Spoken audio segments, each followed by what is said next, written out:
tous et bienvenue à ce webinaire sur l'actualité sociale de cette rentrée 2025. Je suis Géraldine Ratry et je suis responsable marketing chez QuickMS. Et pour ce webinaire, je suis accompagnée par Fabrice qui a eu la vidéo et le son, et Coralie C'est qui quand même n'a pas de... extraordinaire. Mais elle est là, elle est là. Du coup, je vais vous laisser vous présenter, Fabrice et Coralie. Bonjour, alors je laisse Coralie, même si on ne la voit pas, justement parce qu'on ne la voit pas, commencer avec son petit problème de caméra. Mais au moins on t'entend, Coralie, donc vas-y, Oui. je te laisse te présenter. Eh bien, bonjour à toutes et à tous. Quel plaisir de vous retrouver pour cette rentrée bien chargée.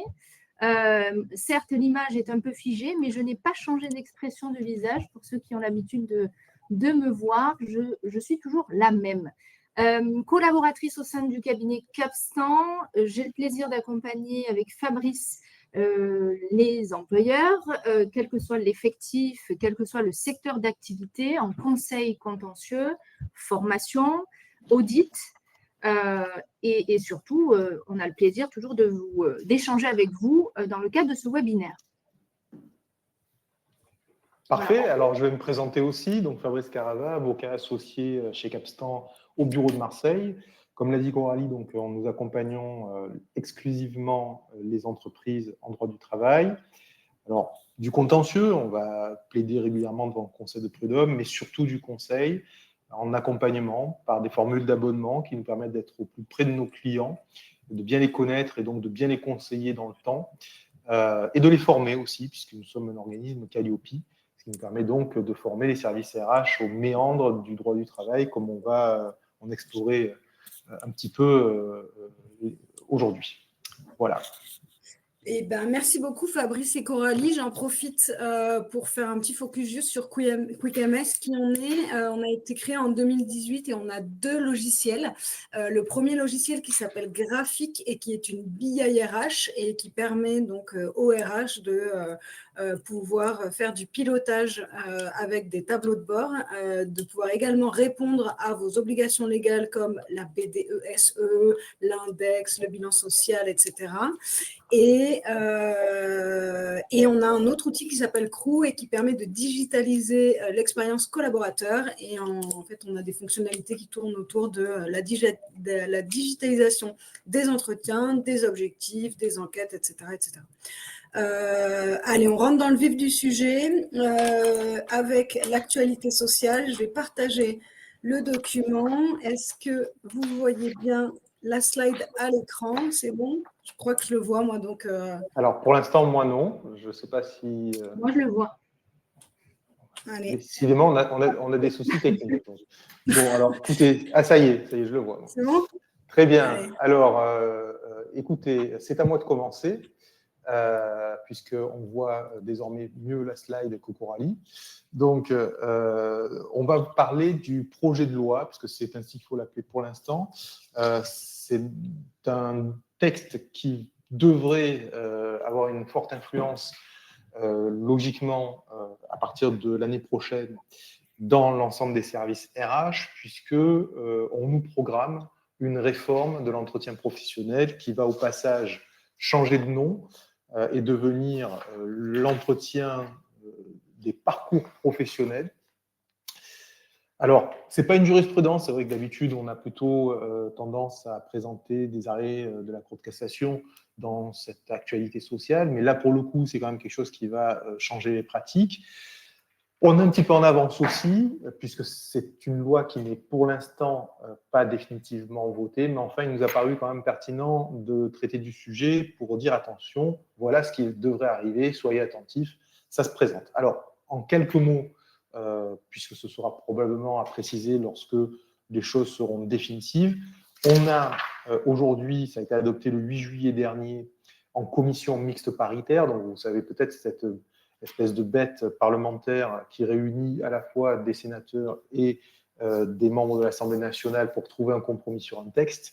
Donc, en commission mixte paritaire, le texte a été adopté. Alors, plus largement, c'est un projet de loi qui porte sur les seniors, qui est la transposition de plusieurs accords nationaux interprofessionnels, puisque c'est le dispositif maintenant depuis de nombreuses années, de laisser les partenaires sociaux négocier et ensuite de le traduire dans la loi. C'est un dispositif légal. Et donc, cette commission mixte paritaire s'est mise d'accord sur le texte que je vais très rapidement évoquer, qui donc devrait, sauf grande surprise, finir par être un jour promulgué et relativement rapidement pour une application l'année prochaine. Alors donc, je dessine très très brièvement le portrait de ce qui devrait changer. Alors premier point, je vous l'ai dit, le nom. D'entretien professionnel, on passerait à entretien des parcours professionnels. Et comme toujours en droit, derrière le nom, il y a un régime juridique et des règles qui changent. Essentiellement, ça va changer le rythme, puisque ces entretiens de parcours professionnel, qui ne seront donc plus l'entretien professionnel, se réaliseraient d'abord au cours de la première année de l'embauche, puis tous les 4 ans au sein d'une même entreprise, avec un état récapitulatif tous les 8 ans. Donc on va élargir le rythme par rapport à celui de l'entretien professionnel aujourd'hui. Un peu dans la même logique, là, pour le coup, que l'entretien professionnel, il y aurait ce type d'entretien nouveau au retour de certaines périodes d'absence, comme par exemple congé de maternité, adoption, congé sabbatique, ou même à l'issue d'un mandat syndical. Mais uniquement, cependant, ça c'est une nouveauté, à la condition que le salarié concerné n'ait pas bénéficié d'un tel entretien au cours des 12 derniers mois précédant la reprise d'activité. Il y a un point que je voudrais noter, parce que c'est quelque chose qui pourrait être utile en pratique dans beaucoup d'entreprises, qui aurait conclu un accord collectif sur les entretiens professionnels. Le dispositif légal à venir, s'il reste vraiment en l'état, prévoit que les entreprises devront s'assurer d'une mise en conformité de leur accord collectif aux nouvelles dispositions légales.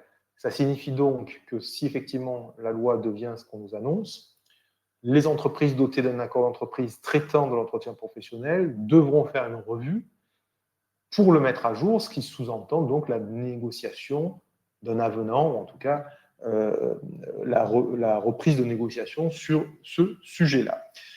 Autre nouveauté, pour en terminer, disons deux. Premier point, le contenu et les objectifs des entretiens de parcours professionnel sont quelque peu modifiés.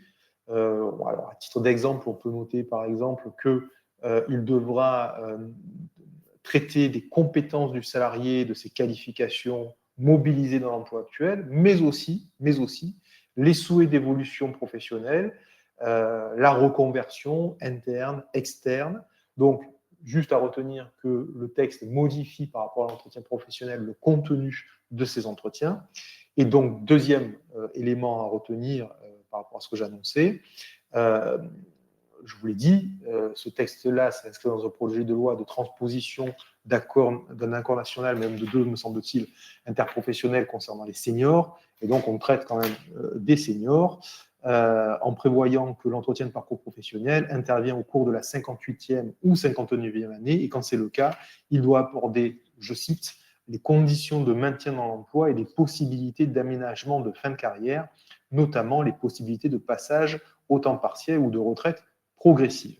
Donc voilà, juste l'idée aujourd'hui de brosser très rapidement, de dessiner très rapidement ce que devrait être demain ce nouvel entretien de parcours professionnel qui doit prendre la suite de l'entretien professionnel.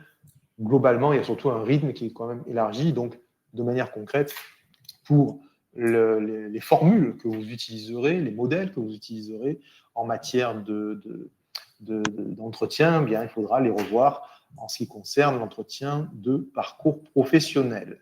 Voilà pour ce premier sujet. Merci beaucoup Fabrice. Et du coup, j'en profite. Je vais vous envoyer un petit lien. C'est si vous êtes intéressé pour qu'on fasse un webinaire dédié uniquement à justement cette réforme de l'entretien professionnel. Voilà, vous remplissez juste ce petit formulaire, c'est juste avec votre email professionnel et votre prénom. Et comme ça, le jour où on fait un webinaire sur ce sujet-là spécifique, vous serez les premiers informés. On a juste une question. Cette réforme devrait passer début 2026, c'est bien ça ? Oui, alors pour tout vous dire, avec la chute du gouvernement, etc., il y a eu d'autres actualités, mais logiquement, c'est sur le bureau de l'Assemblée nationale en septembre. Ok, parfait. Voilà. Eh ben, merci. On peut passer à deuxième élément. Coralie, c'est à toi. Alors, dans ce sujet très bousculant par rapport à cette rentrée, effectivement, la Cour de cassation crée la surprise avec un arrêt de la semaine dernière, le 10 septembre, un arrêt qui était un peu inattendu, on va être honnête, puisque la Cour de cassation, elle s'est prononcée sur l'incidence des congés payés sur le seuil de déclenchement des heures supplémentaires. Alors, je vous invite à vous rendre sur le site de la Cour de cassation parce qu'elle a pris soin de publier un communiqué qui détaille l'analyse de sa position et en substance, elle indique à titre introductif 2 choses. Le premier, c'est l'apport juridique de cet arrêt et elle dit très concrètement que lorsque le temps de travail est décompté à la semaine, un salarié peut obtenir le paiement d'heures supplémentaires, même si la prise d'un congé payé l'a conduit à ne pas réaliser 35 heures de travail effectif. On va y revenir quand j'expliquerai les éléments factuels. Et le deuxième point, c'est qu'elle introduit son propos en disant tout simplement qu'elle justifie sa position par le fait qu'elle met ainsi le droit français en conformité avec le droit européen. Alors, si on rentre un tout petit peu dans l'analyse factuelle de cette espèce, il s'agissait ici de 3 salariés qui travaillaient à hauteur de 38 heures et demie par semaine en exécution d'une convention de forfait en heures qui a été considérée comme irrégulière. Ces 3 salariés ont saisi le conseil de prud'homme pour obtenir de l'employeur le paiement des 3 heures et demie d'heures supplémentaires effectuées par semaine. Alors, la Cour d'appel est entrée en voie de condamnation et elle a dit que l'employeur, effectivement, devait payer aux salariés toutes ces heures supplémentaires. Par contre, pour calculer la somme d'argent à leur verser, la Cour d'appel n'a pas tenu compte des semaines au cours desquelles les salariés avaient pris des jours de congés payés. Autrement dit, elle a jugé que les salariés ne pouvaient prétendre avoir effectué ces 3 heures et demie de travail supplémentaire pour les semaines desquelles ils avaient pris un jour de congé payé. Donc, la position de la Cour d'appel se tient sur le plan du droit français, puisque conformément au droit français, la Cour d'appel a considéré qu'il n'est possible de parler d'heures supplémentaires qu'une fois les 35 heures de travail effectif par semaine sont dépassées. Lorsqu'un salarié prend un jour de congé payé, forcément, au regard du droit français, sa semaine de travail effectif devient mécaniquement incomplète. Les salariés, eux, ont formé un pourvoi en cassation en soutenant le fait que les périodes de congés payés doivent être considérées comme du travail effectif au regard du seuil de déclenchement des heures supplémentaires. Donc, la question qui était ici posée à la Cour de cassation, c'est celle de savoir si finalement le calcul du seuil de déclenchement des heures supplémentaires doit prendre ou pas en compte les jours de congés payés. La Cour de cassation, forcément, tranche en la faveur de ces salariés en cassant l'arrêt de la Cour d'appel et puis tout simplement, elle explique qu'en droit français, le calcul du seuil de déclenchement des heures supplémentaires, certes, ne tient pas compte du temps de travail, ne tient compte, que du temps de travail effectif. Dès lors, les jours de congés payés ou de maladie sont exclus de ce calcul. Par contre, l'analyse sous le plan du droit européen, on obtient une toute autre décision, puisque en droit de l'Union européenne, toute mesure pouvant dissuader un salarié de prendre des congés payés est interdite. Et on peut, quand on lit des articles de doctrine, se rendre compte qu'on est typiquement dans ce cas de figure lorsque, par exemple, la prise de congés payés crée un désavantage financier. Donc, finalement, ici, compte tenu de la primauté du droit européen, La Cour de cassation écarte la règle de droit français, qui du coup est considérée comme n'étant pas conforme au droit de l'Union européenne, et en particulier de la Charte des droits fondamentaux de l'UE qui concerne le droit Europol. Et on doit retenir ici que le calcul des heures supplémentaires qui ne tient pas compte des jours de congé payés fait perdre au salarié un avantage financier qui peut le dissuader de se reposer. C'est vraiment quand même tiré un peu par les cheveux. Donc désormais, si on devait résumer cette jurisprudence, désormais le salarié soumis à un décompte hebdomadaire de sa durée de travail peut prétendre au paiement d'heures supplémentaires sur la semaine au cours de laquelle il a posé un jour de congé payé et, par voie de conséquence, n'aura pas réalisé 35 heures de travail effectif. Donc, il n'y a pas de décompte à faire des jours de congé payés ou des maladies et on ne doit pas retenir donc le dépassement des 35 heures pour pouvoir répondre à ce seuil de déclenchement des heures supplémentaires. Voilà, encore une fois, pour vraiment resituer les choses, donc là c'est une synthèse, mais le communiqué de la Cour de cassation est bien développé dans le détail, donc je vous invite à aller en prendre connaissance. Eh ben, merci beaucoup, Coralie. On a plusieurs questions. Déjà, est-ce que le temps de travail annualisé n'est donc pas concerné par le déclenchement des heures supplémentaires par 35 heures hebdomadaires? Géraldine, si tu veux bien, on peut peut-être passer à l'autre slide et on fera une réponse globale parce qu'on est sur le même sujet. D'accord, ok. Voilà.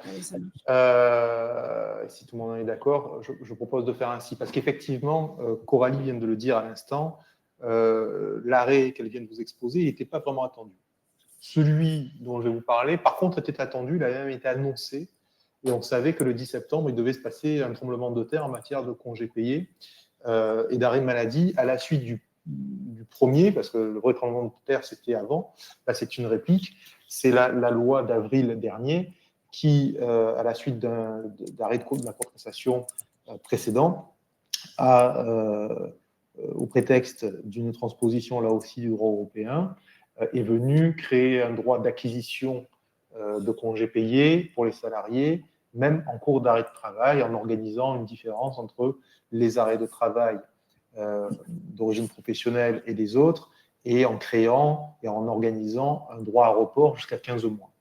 Donc ça, c'est la loi d'avril à la suite de premiers arrêts qui était intervenus avant. Et puis là, donc après ce tremblement de terre, on a la réplique. Donc cette réplique-là que je vais vous exposer, elle était attendue à la différence de celle, effectivement, que vous a exposée Coralie. Alors, on va répondre après aux questions de manière globale sur ces congés payés. Sur cet arrêt, qui était celui qui était attendu, on a effectivement, comme le disait Coralie à l'instant, un prétexte du droit européen et du fait que le droit français ne serait pas en conformité. Alors, c'est vrai que c'est la position de l'Europe, et donc la Cour de cassation s'aligne sur cette position en partant d'une logique qui est la finalité du droit à congé payé. Effectivement, le droit européen rappelle qu'il y a un droit finalement au repos. C'est cette finalité-là qui aboutit à la conclusion au niveau européen que vient de reprendre la Cour de cassation, qui est donc qu'il ne faut pas finalement confondre l'arrêt maladie et le repos. Et donc, dans cet arrêt que j'expose, la Cour de cassation vient de nous dire que en cas d'intervention d'un arrêt de travail, je cite, notifié à l'employeur, eh bien, pendant une période de congé payé, eh bien, les jours de congé payé, finalement, qui vont se retrouver couverts par l'arrêt maladie, eh bien, le salarié peut prétendre à leur report pour ces jours correspondants. Je reprends les termes de la convention collective. Donc, concrètement, un salarié est en congé payé, il tombe malade, il fournit à l'employeur son arrêt maladie, eh bien, les jours d'arrêt maladie, il peut prétendre à les reporter et à prendre ses congés payés plus tard, une autre fois, quand il sera en pleine forme. Donc ça, c'est cet arrêt du 10 septembre. Globalement, on a cette vision alors certes européenne, je ne peux pas dire l'inverse, mais qui me semble assez dogmatique, de dire il ne faut pas confondre congé payé et maladie. Et finalement, avec l'arrêt que nous a présenté Coralie à l'instant, juste avant, finalement de dire, même lorsque vous ne travaillez pas, vous pouvez déclencher des heures supplémentaires parce que, en temps normal, si vous n'aviez pas pris de congé, vous auriez fait des heures supplémentaires. Alors, j'ai la faiblesse de penser que c'est dogmatique parce que d'abord, je trouve que c'est une lecture plus qu'extensive du droit européen avec quand même beaucoup de non-sens, comme la loi sur les congés payés précédemment. Si je reviens sur l'arrêt qu'exposait Coralie, on oublie donc qu'en matière financière, lorsqu'on paye un salarié en congé, quand on paye l'indemnité de congé payé, cette indemnité est calculée de telle sorte que sont prises en compte les heures supplémentaires précédemment faites. Donc, il n'y a pas de perte, en fait. Donc là, on va payer des heures supplémentaires qui n'existent pas, des heures du temps de travail qui n'existent pas. Toujours est-il qu'effectivement, ce sont les deux apports de ces deux arrêts. Donc, on reporte les congés payés s'il y a une maladie notifiée. Et effectivement, si vous êtes dans une organisation, alors ça peut peut-être amener à réfléchir, si vous êtes dans une organisation où les salariés font tout le temps des heures supplémentaires, il y a beaucoup d'entreprises qui sont encore à 39 heures, il y a donc des heures supplémentaires, eh bien, la prise de congés payés aboutira, selon l'arrêt présenté par Coralie, à continuer, malgré les congés payés, à payer des heures supplémentaires sur cette semaine-là où des congés sont pourtant pris. Alors, maintenant, si on peut revenir sur quelques questions, je n'ai pas pu toutes les lire. Oui, il y en a beaucoup.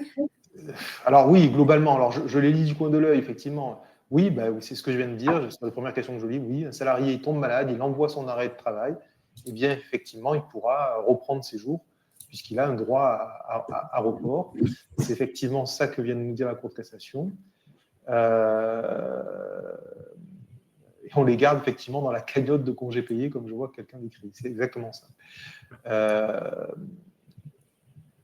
Alors, la production de l'arrêt, sous quel délai? Traditionnel, il n'y a pas de position de la Cour de cassation là-dessus.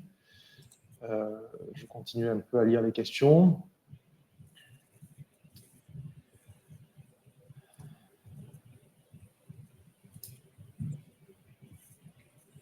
Est-ce qu'une rétroactivité? Voilà, j'allais dire, il y a une question sur la rétroactivité. Alors là, on vient de vous exposer les arrêts de la Cour de cassation et de vous dire ce qu'ils disent, de manière brute de décoffrage, je dirais. Probablement qu'il y aura des répliques à la réplique et peut-être des précisions. C'est vrai qu'une question peut se poser, c'est-à-dire est-ce qu'un salarié ne peut pas venir dire devant un tribunal aujourd'hui, attendez, il y a cette nouvelle jurisprudence de la Cour de cassation, eh bien écoutez, alors ça veut dire que depuis 3 ans, parce que c'est la période de prescription en matière de salaire, vous me devez des heures supplémentaires pour les périodes où je suis parti en congé payé. C'est concevable. On verra bien ce que les juges en pensent, mais c'est concevable, puisque la Cour de cassation, c'est même pas un changement de la loi, c'est un changement de l'interprétation de la loi par la Cour de cassation, et la jurisprudence, elle a ce bonheur, à l'inverse de la loi, de finalement pouvoir être d'une certaine manière rétroactive. C'est-à-dire qu'on va pouvoir dire à un juge, désormais la Cour de cassation voit les choses comme ça, donc vous devez l'appliquer comme ça, et je demande un rappel sur 3 ans. C'est tout à fait concevable qu'on ait ce type de demande à traiter sous peu. Il y en a une autre sur le déclenchement des heures supplémentaires. Doit-on compter la journée de CP comme 7 heures de travail? Alors là aussi, la Cour de cassation ne répond pas à la question, mais globalement, si on parle d'une organisation du temps de travail classique, j'aurais tendance à vous dire oui, puisque classiquement, pour une entreprise qui applique les 35 heures, ça revient à ça. Bon, après, ici, dans cet arrêt, c'est au niveau des faits, ce qui était vraiment démontré, c'est que sur une semaine, il y avait simplement, par exemple, la prise d'un jour de congé payé. Et l'objectif, c'était de se demander si le salarié qui a travaillé le reste de la semaine, hormis cette journée-là, devait avoir une incidence sur le plan financier, en tout cas en retranchant les heures non effectuées pour considérer finalement que les 35 heures n'avaient pas été dépassées. Mais il s'agissait simplement d'une journée de congé payé. Hein. Oui, mais du coup, la question, c'était de savoir comment on considère la journée de congé payé. Est-ce qu'on prend 7 heures? Il n'y a pas de précision. Il n'y a pas de précision, non. En l'état de la Cour de cassation, mais ça peut paraître effectivement logique de le considérer. Mais aujourd'hui, il n'y a pas de précision dans l'arrêt de la Cour de cassation.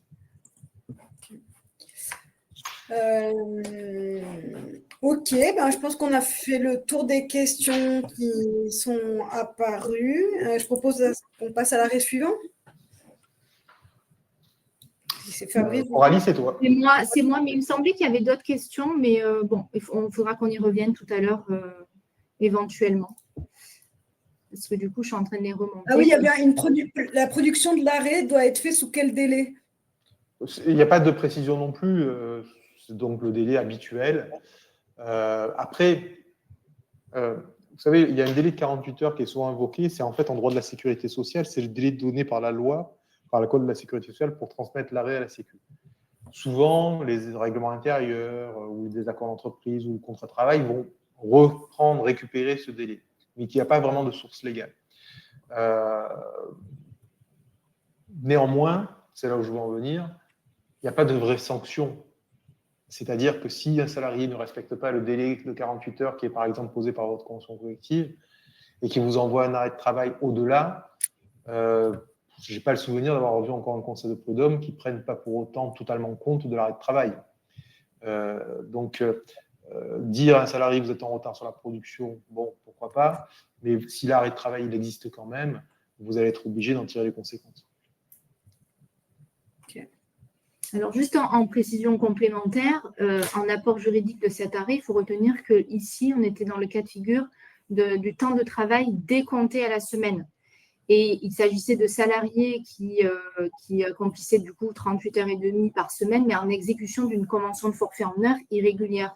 Donc, sur le principe, effectivement, on est censé considérer, en tout cas interpréter l'arrêt comme, pour cet apport, on doit considérer qu'il s'agit du temps de travail décompté à la semaine. Ok. Et il y avait une autre question qui était intéressante, du coup, je me permets. Peut-on s'attendre à l'avenir au même type de raisonnement lors de la prise d'une journée de RTT dans une semaine ou vis-à-vis des jours fériés chômés selon ce que prévoit le droit européen?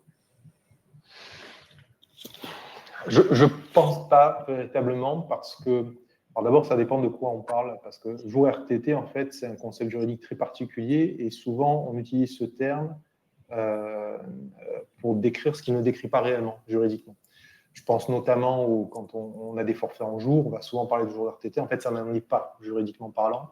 Ça n'a pas de vrai nom d'ailleurs juridiquement. Ce sont juste des journées de repos dégagées par le forfait en jour. Le jour RTT, c'est vraiment un cas particulier. C'est lorsqu'on fait un aménagement du temps de travail sur l'année en dégageant des jours de repos supplémentaires, mais pas dans le cadre d'un forfait. Ça, c'est le jour RTT. Je ne le crois pas. En tout cas, pas avec cette motivation-là, puisque ici, le point de départ du raisonnement, c'est ce fameux droit à repos propre au congé payé. Alors que le jour RTT, il est fait, c'est pour ça que je recommençais par cette introduction-là, bien dire attention de quoi on parle, le jour RTT, il est créé pour compenser le fait qu'on travaille un peu plus que 35 heures. Par exemple, vous avez 39 heures et vous créez des jours de RTT pour compenser et redescendre à 35. Ce n'est pas un droit à repos, c'est une compensation d'heures au-delà de la durée légale du travail, dans une organisation, par exemple, à l'année. Donc, ce n'est pas la même finalité. Le congé payé a une finalité particulière qui est le droit à repos, à loisir. Il y a cette finalité juridique propre dans le droit européen. Et c'est ça qui est le fondement du raisonnement. Donc, de prime abord, j'aurais tendance, mais l'avenir nous le dira, à penser que ce n'est pas transposable à des jours RTT.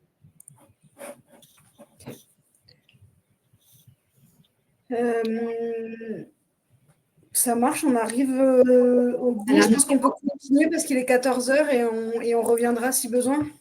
Allez, on continue avec une nouvelle jurisprudence qui intéresse cette fois l'organisme URSSAF, en particulier le droit de la sécurité sociale, du coup, avec une question laquelle la Cour de cassation tranche sans véritablement tranche. C'est très étrange dans cet arrêt. Elle donne énormément de principes, énormément de détails sur les variations dans son appréciation. Vous allez comprendre pourquoi je dis ça. Mais pour resituer, dans le cadre d'un contrôle URSSAF, il y a plusieurs étapes, plusieurs phases. La phase préalable, donc au cours de laquelle l'URSSAF va nécessairement informer le cotisant de ce qu'il va y avoir des opérations de contrôle. La phase de contrôle en elle-même, où effectivement les chargés, les inspecteurs vont pouvoir multiplier les échanges et sollicitations auprès du cotisant pour obtenir un certain nombre de pièces. Et la phase dite contradictoire, c'est au terme qui arrive au terme des opérations de contrôle. Et c'est le moment fatidique où l'inspecteur va dire que tout est parfait ou qu'au contraire, rien ne va et qu'il va vous délivrer une lettre d'observation. Alors, durant surtout la phase de contrôle et la phase dite contradictoire, là où effectivement, à partir du moment où la lettre d'observation est émise et que vous, cotisant, vous pouvez vous exprimer, apporter un complément d'information ou de pièces, on estime que, et c'est le texte qui le dit, c'est l'article R461-9, qu'effectivement, il y a toute cette organisation qui fait que le cotisant doit mettre à disposition des agents en charge du contrôle tous les documents qui lui sont sollicités et jusqu'à permettre l'accès à tout support d'information, même par voie dématérialisée. Donc, à partir du moment où il y a une sollicitation, une demande des agents chargés du contrôle, on doit considérer que ces documents sont nécessaires à la réalisation du contrôle.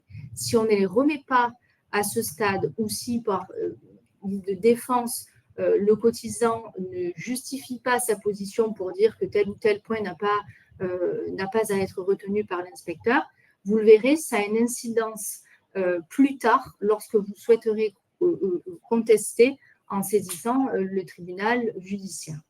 Et c'est tout l'objet de cet arrêt, puisque en l'occurrence, il s'agissait d'un cotisant qui avait fait l'objet d'un contrôle. Alors, les faits remontent à 2011. Le cotisant avait reçu la lettre d'observation en 2011, puis la lettre de mise en demeure. Il s'était abstenu de ne pas produire certains documents pendant la phase de contrôle ou pendant la phase contradictoire, c'est-à-dire le moment où il a reçu la lettre d'observation et qu'il a pu émettre des contestations, produire de nouveaux éléments.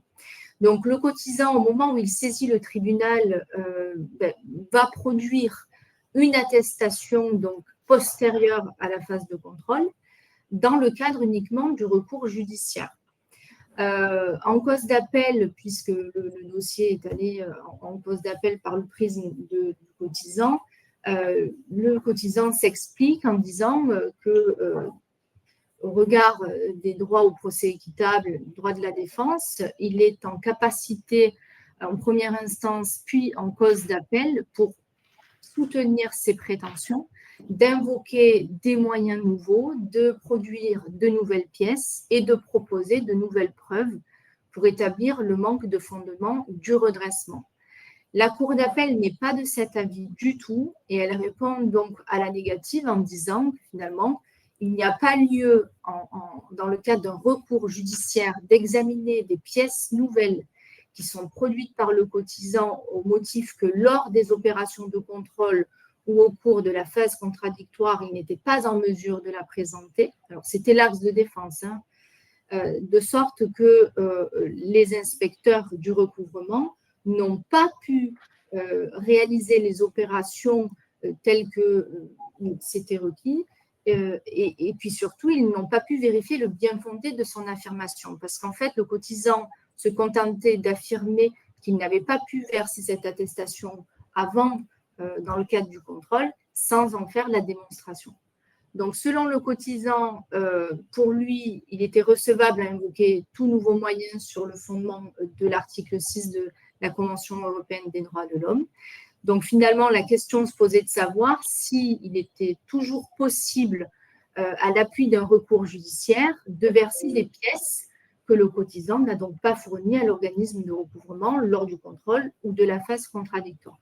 Et c'est là où je trouve que la position de la Cour de cassation joue un entre-deux, puisque sur le principe, elle rappelle effectivement que selon l'article 6, paragraphe 1 de la CEDH, toute personne a droit à ce que sa cause soit entendue et peut produire tel ou tel nouvel élément, puisqu'on part de l'idée que la preuve peut toujours se parfaire pour justifier de ses prétentions, mais elles viennent tempérer le principe en disant que ce droit à la preuve doit être concilié avec les modalités propres au contrôle URSSAF.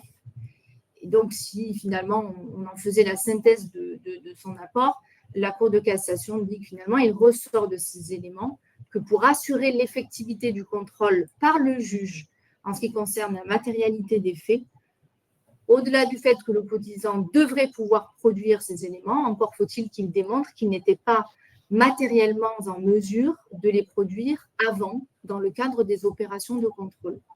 Donc, ça peut varier d'un dossier à l'autre, ça peut vraiment évoluer en fonction des éléments dont le cotisant va faire la démonstration dans le cadre de son recours judiciaire. Mais si effectivement, c'est des documents dont vous avez la possession dès le départ, autant en justifier dès vos premiers échanges, ce sera plus sécurisant sur le plan juridique. Voilà pour cet arrêt. Ben, merci beaucoup, Coralie. Alors, on a moins de questions pour celui-là d'arrêt. Il n'y en a même pas du tout.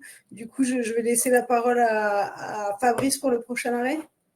Oui, alors qui apporte quand même une information intéressante, qui va intéresser plutôt les entreprises qui sont amenées à faire appel à de la sous-traitance. C'est vrai que c'est souvent dans le secteur du bâtiment, des travaux publics et de ces entreprises-là, mais pas que, où il y a des problématiques de main-d'œuvre des co-contractants qui sont sur un chantier et où le donneur d'ordre, la société principale, peut voir sa responsabilité engagée pour ne pas avoir fait certaines vérifications.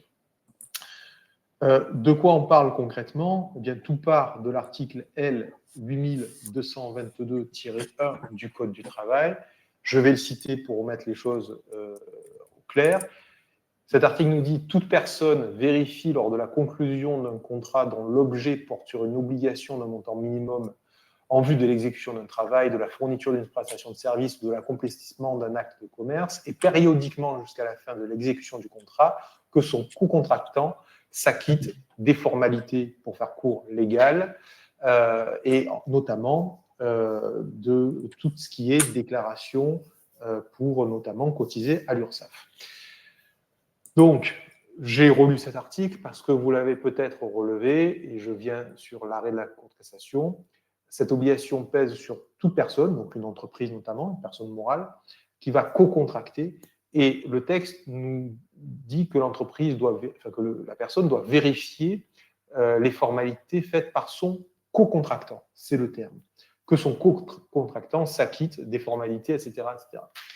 Alors, pourquoi je le souligne? Parce que c'est exactement l'angle qui est pris par la Cour de cassation. Dans cet arrêt, l'URSSAF du Nord-Pas-de-Calais, pour ne pas le citer, a adressé des lettres d'observation à une société maître d'ouvrage en lui demandant, puisque c'est ça qu'il y a au bout de cet arrêt comme sanction, vous n'avez pas vérifié la réalisation des formalités obligatoires par un sous-traitant, et donc vous êtes responsable solidairement des cotisations sociales sur ces salariés, parce que c'est ça qu'il y a derrière cet article du Code du travail, c'est la solidarité financière de l'entreprise principale et ici maître d'ouvrage. Donc la question qui s'est posée, c'était de savoir si effectivement cette obligation s'étendait jusqu'au sous-contractant, c'est-à-dire qu'il y avait la société maître de l'ouvrage qui a contracté avec une société qui elle-même a sous-traité. Et l'entreprise qui n'a pas fait ces déclarations, c'est la sous-traitante du co-contractant. L'argument pertinent de l'entreprise, c'était de dire finalement, il faut lire cet article du Code du travail, il me demande de vérifier uniquement de ce que fait mon co-contractant, pas le co-contractant de mon co-contractant, c'est-à-dire pas le sous-traitant.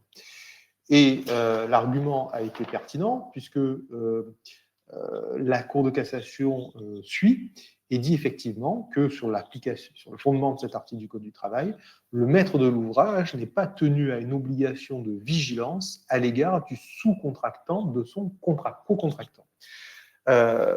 C'est un arrêt qui vient porter quelque chose qui est intéressant. Donc, encore une fois, si vous êtes notamment dans le secteur du bâtiment et des travaux publics, c'est essentiellement ça. Par rapport donc aux salariés des sociétés que vous faites travailler en tant que maître d'ouvrage, vous pouvez être tenu solidairement uniquement concernant votre co-contractant direct, mais pas du sous-traitant. Et ça va enlever une épine du pied de beaucoup d'entreprises du secteur pour la gestion sociale d'un chantier, puisqu'il n'y aura pas cette épée de Damoclès de la solidarité financière pour les absences de déclaration, les mauvaises déclarations, et bref, les cotisations sociales de l'entreprise sous-traitante qui ne serait pas le co-contractant direct du maître de l'ouvrage. Donc c'est un arrêt qui a effectivement un champ d'application qui ne va pas forcément concerner toutes les entreprises, mais qui est néanmoins fort important pour les entreprises des secteurs concernés, parce que de manière opérationnelle, c'est quand même une responsabilité qui peut aller relativement loin. Voilà pour cet arrêt sur l'obligation de vigilance. Est-ce qu'il y a des questions ? Alors non, il n'y en a pas. C'est les premiers arrêts qui ont fait fureur. Ce sont les congés payés. C'est ça. Oui, et encore, on ne parle pas des jours fériés. Oui, voilà. On peut conclure sur ça. Ça a été abandonné par le nouveau Premier ministre. Voilà. Et je pense que tout le monde était au courant. Oui, ça fait les gros titres. Ça fait les gros titres. On termine avec un petit arrêt qui concerne cette fois la procédure de reconnaissance des AT-MP. Un apport moins folichon, si vous me permettez l'expression, puisque ici, pas vraiment de grandes surprises, bien au contraire.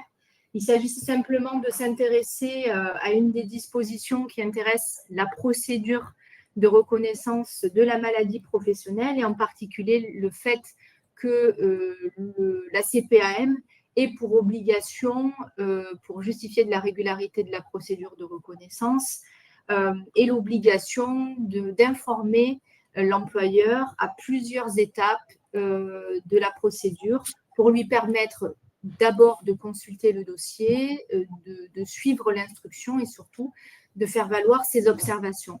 Alors ici, l'employeur avait tenté un argument sous-tendant l'irrégularité de la procédure en vue d'obtenir l'inopposabilité de la décision de reconnaissance du caractère professionnel de la maladie de la salariée, en invoquant le fait que, certes, si la CPM lui avait bien notifié un écrit pour lui dire qu'il pourrait consulter et faire connaître ses observations dans le délai de 10 jours francs, la CPM ne lui a par contre pas permis matériellement, avec une certaine effectivité, de consulter le dossier après cette période de consultation-observation. Alors, cette question, elle méritait quand même d'être posée parce qu'effectivement, quand on reprend l'article R461-9 du Code de la sécurité sociale, il est indiqué explicitement que la victime ou les représentants et l'employeur disposent d'un délai de 10 jours francs pour consulter le dossier et faire connaître leurs observations qui sont annexées au dossier. Au terme de ce délai, la victime ou ses représentants et l'employeur peuvent consulter le dossier sans formuler cette fois d'observation. Et en fait, il y avait eu quand même un argument de l'employeur qui avait séduit la Cour d'appel, puisque la Cour avait accueilli le recours de la société en considérant que les quelques jours qui avaient suivi cette période de consultation-observation tombaient un samedi et un dimanche, puisque dès le lundi suivant, la CPM avait rendu sa décision et donc la Cour d'appel a tout bonnement considéré que les 2 jours précédant la mise à disposition de cette décision n'avait pas permis matériellement, en tout cas en effectivité, à l'employeur de consulter le dossier, alors que les 10 jours d'avant, il avait pu les consulter et exprimer ses observations. Alors, ça s'est traduit par une contestation de la Caisse qui a fait greffe à cet arrêt en considérant qu'il y avait eu un ajout par la Cour d'appel d'une condition que ne prévoit pas en tant que telle les textes. La Cour de cassation a suivi effectivement la Caisse en considérant que ça ne faisait d'ailleurs l'objet d'aucune contestation dans le dossier. La société avait parfaitement été informée de la possibilité de consulter les dossiers, d'exprimer, de formuler des observations, et que même si par la suite il ne s'est écoulé que 2 journées pour simplement consulter le dossier et que c'est tombé un samedi et un dimanche, par la voie de la dématérialisation notamment, l'employeur pouvait quand même consulter le dossier. Donc, moi, j'ai tendance à toujours dire aux clients de ne pas attendre et surtout de se saisir des 10 jours francs pour consulter, surtout télécharger toutes les pièces et formuler des observations, puisque c'est sur cette base-là qu'on peut toujours construire et alimenter une contestation dans le cadre d'un recours amiable, sinon au-delà dans le cadre d'un recours judiciaire. Donc vraiment, c'est le conseil que je vous donne parce que bien souvent, les clients oublient de télécharger les éléments alors que c'est fondamental pour relever les irrégularités, pour mettre en évidence les contradictions entre les diligences de la CPAM et surtout les déclarations du salarié. Donc voilà pour cet arrêt. Eh ben, merci beaucoup Coralie. On arrive à la fin de cette actualité sociale de rentrée. Je pense que le prochain webinaire qu'on fera, il portera, vu le nombre de demandes et d'inscriptions, il portera sur les entretiens et la fameuse réforme. Si vous avez, alors je vais envoyer le replay, mais si vous avez des sujets que vous souhaitez qu'on aborde, des sujets un petit peu plus généraux, RH, etc., n'hésitez pas à nous les faire remonter. On prend des idées avec plaisir, donc n'hésitez pas, je vais vous envoyer un mail avec le replay et toutes les infos, donc n'hésitez pas à répondre à ce mail.